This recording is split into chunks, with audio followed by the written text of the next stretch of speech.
मौजूद साथियों अस्सलाम वालेकुम। आऊं आहियां हुसन अब्बास। सॼी सिंध में इलेक्शन जो माहौल गरम आहे ऐं कंहिंखे टिकट नथी मिले त कंहिंखे तक नथो मिले। अॼु आउं ज़िक्र करे रहियो आहियां ख़ुसूसी तौर पे डिस्ट्रिक्ट ठठे जो। जॾहिं खां घोड़ाबारी जी जो तक ख़तमु थी वियो आहे, इलेक्शन कमीशन उनखे ख़तमु करे छॾियो आहे, तॾहिं खां अली हसन ज़रदारी साहिब जी जेका नज़र आहे उहा घारे साकरे वारे तक ऐं ठठे वारे शहर वारे बि सूबाई तक ते आहे।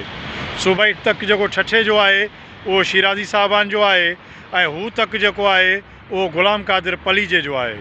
पर अली हसन ज़रदारी साहिब जूं नज़रूं इन्हनि ॿिन्ही तकनि ते आहिनि। ज़ाहिर आहे पीपल्स पार्टी चाहींदी त अली हसन ज़रदारी खे टिकट ॾियूं, जो हुते ज़ुल्फ़कार बि ठहे थी पई ऐं उन्हनि सभिनी धंधनि खे ज़मीनुनि जे चकरनि खे मैनेज अली हसन ज़रदारी साहिबु करे थो। पर साॻी जाइ ते ज़िले तंज़ीम में बि ॾफेड़ पैदा थियल आहे। हिक पासे कुझु ज़िले काउंसिल जे मेंबरनि खां जेको आहे सो सादिक मेमून साहिब ते चढ़ायूं करायूं पियूं वञनि, उन जूं बेइज़तियूं करायूं पियूं वञनि त उन पार्टीअ जे लाइ कुझु न कयो आहे। जॾहिं त सादिक मेमून न MP न MNA, उनजे त अख़्तियार में कुझु कोन्हे। सभु टपड़ त अली हसन ज़रदारी साहिब जे कंट्रोल में आहिनि। त ईअं ई पार्टी जे अंदरि ॾफेड़ पैदा थियल आहे। उतां जो ताक़तवर कबीले जो माण्हू रसूल बख़्श जाखरो, जेको इंतिहाई ताक़तवर कबीलो आहे, वॾो जाखरो कबीलो ठठे ज़िले में तमामु वॾो कबीलो आहे। उनजो मोज़िज़ चङो मुड़ुसु उहो बि पीपल्स पार्टी खां अलॻि थी वियो आहे। उन शदीद इल्ज़ाम आया आहिनि। उन चयो आहे त पीपल्स पार्टीअ में वर्कर जी का बि इज़त कान्हे का। पीपल्स पार्टी ठठे ज़िले में के बि तरक़ियाती कम न आहिनि कराया। पीपल्स पार्टीअ सिर्फ़ु मख़सूस टोलनि खे या वाठनि खे या कारोबारी जेके ठेकेदार आहिनि, जेके मंथलियूं ॾियनि, कमीशनूं ॾियनि, सिर्फ़ु उन्हनि ते फोकस कयो आहे। ऐं इहो सभु कुझु ज़ाहिर आहे अली हसन ज़रदारी साहिब जे हथ में आहे। उन करे बि जाखरो साहिबु अलॻि थी वियो आहे। पीपल्स पार्टी खे ठठे ज़िले में जो जेको मक़ामी वर्कर आहे उहो परेशान आहे। उनखे न रोज़गार मिलियो, न नौकरियूं मिलियूं। साॻी जाइ ते पीपल्स पार्टी सां वफ़ादार रहंदड़ ग़ुलाम क़ादिर पलीजो, उनखे बि नज़रअंदाज़ कयो वियो आहे।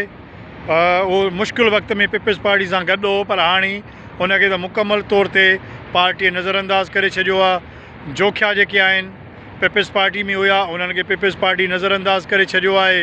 ईअं ई शिराज़ी नज़रअंदाज़ थियल आहिनि ऐं हाणे पार्टी जे अंदरि ॾफेड़ पैदा थियणु शुरू थियो आहे। इहो सिर्फ़ु ऐं सिर्फ़ु छाकाणि त पार्टी ज़िलो सॼो सिर्फ़ु हिकु माण्हूअ जे अंडर में आहे, उहो अली हसन ज़रदारी साहिबु आहे। अली हसन ज़रदारी साहिबु पंहिंजनि ख़ासि माण्हुनि जे ज़रिए, उहे ख़ासि माण्हू जेके क़ौम परस्त पार्टियुनि में बि हूंदा आहिनि पर पैसनि ॾोकड़नि ते एहतिजाज मुज़ाहिरा ॿियनि पार्टियुनि जे लाइ बि कंदा आहिनि, ऐं कुझु सहाफ़ी जिन जा मकली ते प्रेस क्लबूं नयूं ठाहे जिन ते कब्ज़ा कराया विया, उन्हनि सहाफ़ियुनि जे थ्रू पाण मुहिम बि हलाए रहिया आहिनि। ऐं उहे सहाफ़ी जिन सरकारी प्लाटनि ते कब्ज़ा कया आहिनि, नई प्रेस क्लबूं ठाहियूं आहिनि, उन्हनि जो हां सिके थो पियो ऐं उहे रोअनि पिया। उन्हनि जे घरनि में मातम विछायल आहे त ज़रदारी साहिबु अचे। ईअं ई कूड़ियूं रैलियूं कढायूं पियूं वञनि पंहिंजे माण्हुनि जे लाइ त अली हसन ज़रदारी साहिबु खपे, ज़िले जी मजबूरी आहे फलां ॾींहुं। अली हसन ज़रदारी साहिबु मुंहिंजे ख़्याल में न अञा ताईं को तइलीम ते कमु कयो आहे, न ई हेल्थ ते कमु कयो आहे, न ई वरी उते को स्ट्रीट लाइट्स, न डेवलपमेंट, कुझु बि कोन्ह थियो आहे। ठठे ज़िले में हाणे बि ॻाल्हि पई हले, डांसूं पियूं हलनि, कोस्टल आहे, उहो त वफ़ाक़ी आहे, उहो त बेनज़ीर भुट्टो जे दौर जो प्रोजेक्ट हुयो, जेको हिननि पाण बंदि करायो, खोलायो, बंदि करायो, खोलायो। अॼु बि ठठो ज़िलो सॼो मंशात सां भरियल आहे। सभु जा सभु माण्हू कैंसर जे मुर्ज़ में मुब्तला, माण्हू सभु जा सभु नंढा ॿार, औरतूं, मासूम माण्हू सभु नशनि में ग़रक़, प्लाटनि ते कब्ज़ा, शरीफ़ ऐं इज़तदार माण्हुनि जे प्लाटनि ते कब्ज़ा। उहा सॼी माफ़िया हिननि जी आहे। पुलिस में जेका माफ़िया वेठी आहे, जेके बलोचिस्तान मां ॿियनि सूबनि मां घुराए उते अपॉइंट कराया विया आहिनि माण्हू, उहे सॼे ज़िले खे यरगमाल बनाए वेठा आहिनि। ज़ाहिर आहे मक़ामी माण्हू नाराज़ आहिनि, कावड़ियल आहिनि। ऐं जाखरे साहिबु जेको फ़ैसिलो कयो आहे इलेक्शन में बीहण जो, ॾाढो सुठो फ़ैसिलो आहे। जाखरो कबीलो हिकिड़ो गैरतमंद कबीलो आहे, उनखे घुरिजे त उहे जेको आहे सो पंहिंजो हक़ु वठनि ऐं अलॻि थी बीहनि। ईअं ई जेको आहे सो जोखियनि खे मलीर कढियो वियो आहे। हाणे उन्हनि खे टिकट मिले थी या नथी मिले उहा अलॻि ॻाल्हि आहे। पर शिराज़िन जे तक ते, ग़ुलाम क़ादिर पलीजे जे तक ते जेको आहे सो ज़रदारी साहब अली हसन साहब जी नज़र आहे ऐं हाणे ख़बर न आहे त कहिड़ो तक उनखे मिले थो। बहरहाल हाजी साहब आतो आहे, यकीन उन्हनि फॉर्म बि वरितो हूंदो ऐं हाजी साहब वटि ॿियो सिंध में ॿियो तक आहे बि कोन जितां हाजी साहब इलेक्शन विढ़े।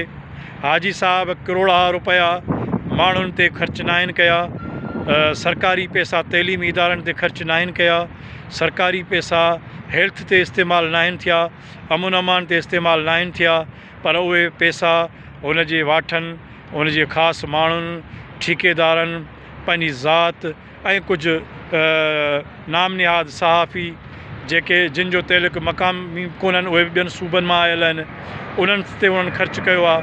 ऐं ईअं ई उन्हनि सहाफ़ियुनि जो हाणे सिर थो वञे त हाजी साहब अचे। हाजी साहब खे हाणे ॾिसूं त मक़ामी माण्हू छा था कनि।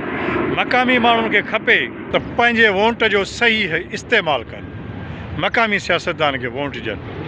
ऐं साॻी जाइ ते सादिक मेमण बि नाराज़ आहे। ज़ाहिर आहे सादिक मेमण खे वरी तकलीफ़ पहुचाई वई आहे, उनजे अख़्तियार में कुझु कोन्हे को हिन महिल ताईं। उहो न कंहिंखे नौकिरी ॾेई सघियो, न कंहिंखे रोज़गारु ॾेई सघियो, त उनजे अख़्तियार में छा आहे। ऐं सम्झां थो त ठठे में जेको भौचाल आहे सियासी आयल, उन भौचाल खे मनक़ती अंजाम ताईं पहुचणु खपे। उरूज जो ज़वाल आहे। ठठे जा माण्हू जेके मंशात जे घेरे में ॾोहारियुनि जे घेरे में आहिनि, उहे सभु जा सभु ठठे जा माण्हू सम्झनि था त उन्हनि सां ई ज़ुल्म ऐं कलूर कंहिं कया आहिनि।